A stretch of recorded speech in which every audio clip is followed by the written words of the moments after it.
여러분 안녕하세요. 최신 세계 경제 뉴스를 발췌 소개하고 제 의견을 곁들이는 세계 경제는 지금 Current Issues of Global Economy 편집자 정견만입니다. 네, 5월 1일자 세계 경제는 지금 시작하겠습니다. 오늘 토픽 2건, 단신 3건, 그리고 명상으로 김서울의 시, 초혼, 진달래꽃, 못 잊어, 산유화를 감상하시겠습니다. 오늘의 토픽은 1분기 미국 경제가 마이너스 1.4% 역성장했다는 소식입니다. 두 번째 뉴스는 1분기 유로존의 경제가 0.2% 성장에 그쳤다는 소식입니다. 네, 오늘 단신 3건 올렸습니다. 첫 번째 단신은 세계 코로나 바이러스 발병 사망 관련 현황입니다. 두 번째 단신은 워렌 버핏이 지난 2년간 코로나 바이러스로 하지 못했던 자선 오찬 계획을 올해 새로 추진하고 있다는 소식입니다. 세 번째 단신은 다음 주 미국 금융시장 주요 이슈 및 일정입니다. 그리고 첨부한 오늘의 명시는 한국의 대표 서정시인 김소월의 초혼, 진달래꽃, 못 잊어, 산유화입니다. 네, 오늘의 토픽 US economy contracted to start the year. But recession hardly appears imminent. CNBC 뉴스 보시죠. 지난 1분기 미국 경제 성장률이 마이너스 1.4% 역성장한 것으로 나타났습니다. 월가 전문가들의 예상 플러스 1%와 큰 차이가 날 뿐 아니라 작년 4분기의 6.9% 성장과는 너무 큰 차이로 급락전환하였습니다. 역성장하게 된 주 요인은 첫째, 연초에 오미크론이 크게 확산되었죠. 그리고 설비 투자가 부진하였고요. 국방비 지출도 줄어들었습니다. 그 재고 투자도 감소하고 무역 수지가 많이 악화되었습니다. 수출은 감소하고 수입은 증가했습니다. 2월 하순에는 우크라이나 사태도 발생했죠. 오른쪽 그래프 분기별 미국의 경제 성장률 추이입니다. 재작년 1분기, 2분기는 코로나 바이러스 사태로 마이너스 성장하였고요. 3분기에 급반등한 이후에 작년에는 6%대의 견조한 성장세를 유지해 왔었습니다. 그러나 올해 1분기에 마이너스 역성장으로 나온 거죠. GDP를 지출 부문별로 보면요. 민간 소비가 2.7% 증가한 것으로 나타났습니다. 괜찮은 수준이죠. 그러나 설비 투자가 감소했고 국방비 지출, 즉 정부 지출이 8.5% 감소하였고요. 수출 감소, 수입 증가, 즉 무역 적자가 GDP에 마이너스 3.2% 효과가 있었다고 하네요. 1분기 마이너스 성장에 대한 평가는 대체로 일시적 성장 장애이지 경기 후퇴 신호는 아니다라고 이렇게 얘기하네요. 오른쪽 사진은 수출 부진으로 인해서 항구에 컨테이너가 쌓여 있는 모습입니다. CNBC 뉴스가 사진을 잘 포착하였군요. 지난 목요일 GDP 발표 당일에는 주가가 상승하였습니다. 투자자들이 GDP 감소는 일시적인 요인으로 판단했기 때문이죠. 그러나 토요일 주가는 여러 가지 복합적 요인으로 큰 폭으로 하락하였는데요. 여기 아마 조금 나쁜 영향을 미치겠죠. 여기서 미국 경제와 관련해서 제 생각을 말씀드리면요.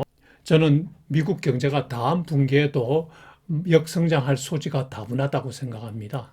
2분기 연속 역성장, 즉 리세션이 되는 거죠.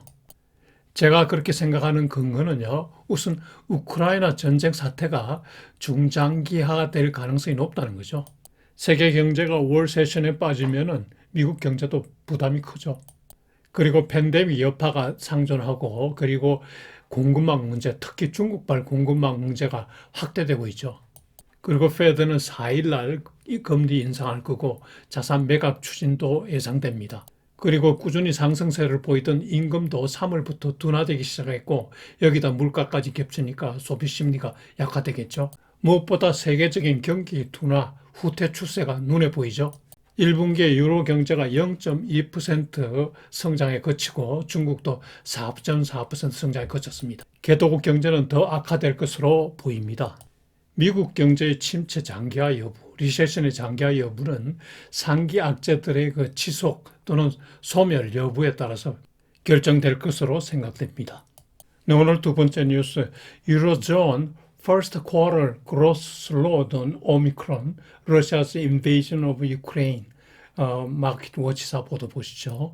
1분기 유로존 19개국의 경제 성장률이 0.2%에 그쳤습니다. 최근 성장률 분기별 추세를 보면요.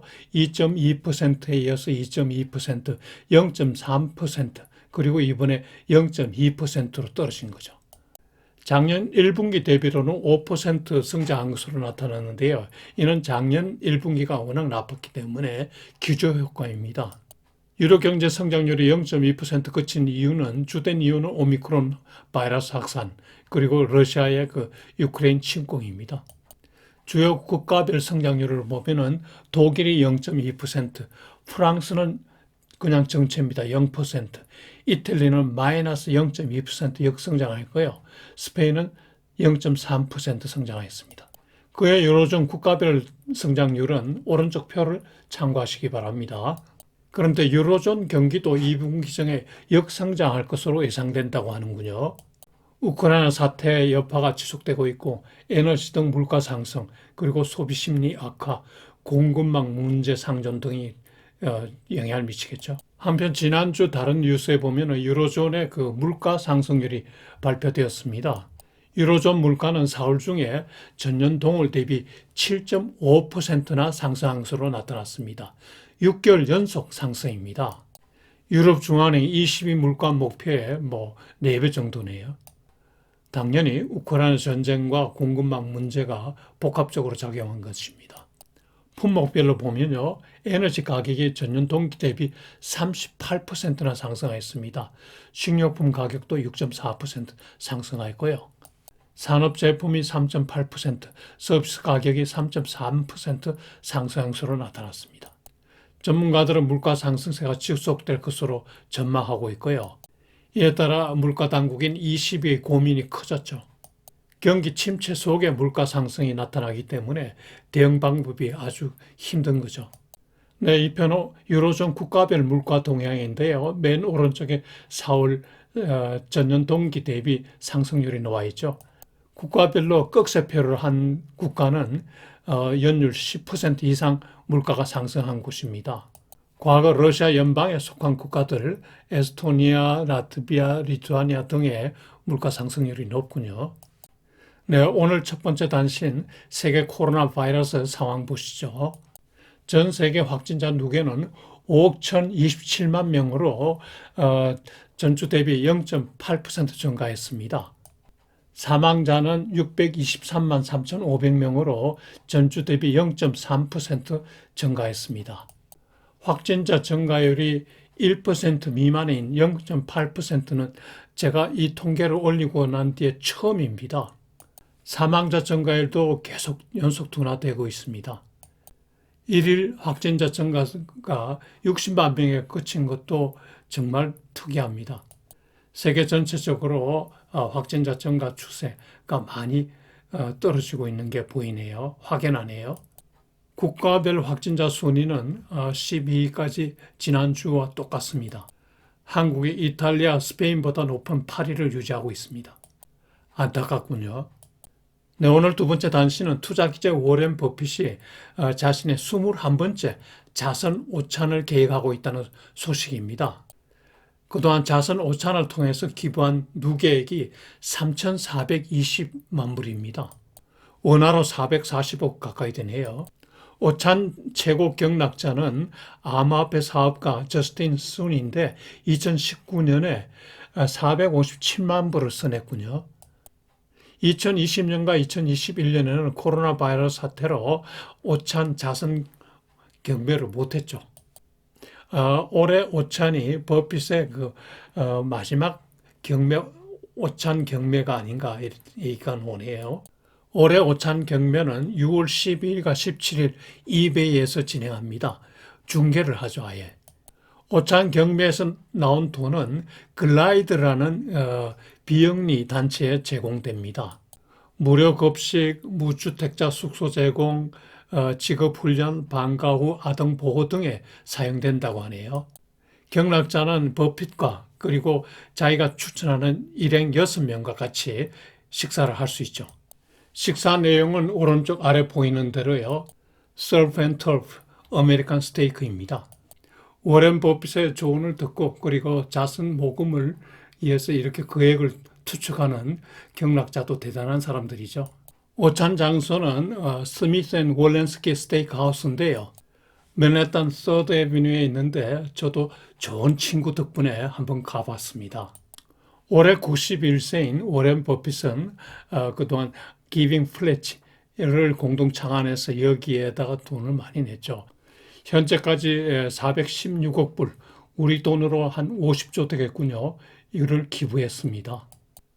정말 훌륭한 분입니다. 한편 버핏이 체어맨 겸 CEO로 있는 벅사 해스웨이가 연례 모임이 지금 진행되고 있습니다. 토요일과 오늘까지 진행되는데 고향이자 자기가 오래 살고 있는 오클라호마 시티에서 진행되고 있습니다. 올해 시장 전망 등에 대해서 얘기하게 되는데요. 조금 전 놓은 뉴스에 보니까 암호화폐에 대해서 아주 혹평을 하더군요. 참고로 벅셔 해스웨이의 주가는 지난 주말 48만 4,500불인데요. 지난주 초에는 54만 몇천 불까지 올라갔었죠. 6억 원이 넘는 돈입니다.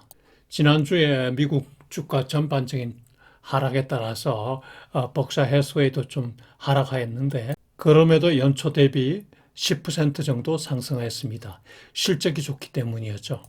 네, 세 번째 단신은 다음 주 미국 금융시장 주요 이슈 및 다이어리입니다.